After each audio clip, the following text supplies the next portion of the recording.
ബേസിലാണ് ഇവിടെ താരം. ബിക്കോസ് ബേസിൽ ഒരിക്കൽ ടൊവിനോനെ ഇൻസൾട്ട് ചെയ്തു. ഇത് ഇങ്ങനെ കണ്ണിൽ വെക്കാൻ വന്നപ്പോ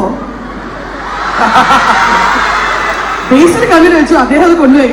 ടൊവിനോ പക്ഷേ കർമ്മ തിരിച്ചു കിട്ടി.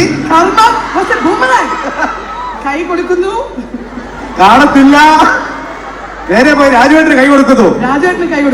അപ്പൊ ഇങ്ങനെ കർമ്മയെ കുറിച്ച് എന്താണ് അഭിപ്രായം? ഇത് ബേസിൽ കാണുന്നുണ്ട്. അതെ, ഇത് കാണണം. അത് സത്യം പറഞ്ഞാൽ ഈ രണ്ട് കേസുകളിലും മറ്റേത് ബേസിലൊന്നും ചെയ്തിട്ടില്ല, അവൻ ചിരിച്ചു എന്നുള്ളതേ ഉള്ളൂ. ഈ കൈ കൊടുക്കാത്ത കേസിൽ ഞാനൊന്നും ചെയ്തിട്ടില്ല. അതെ, നമ്മളത് ഡീകോഡ് ചെയ്തു. ഒരു പാവം അത് ആ സമയത്ത് അങ്ങനെ ചിരിച്ചു കിട്ടും. പക്ഷെ നമ്മളത് ഡീകോഡ് നമ്മൾ കണ്ടു. ഞാൻ വേറെ കാര്യം ചോദിക്കട്ടെ, എല്ലാവരും ഇതുപോലെ അപമാനിതരാകുമ്പോ ഇങ്ങനെ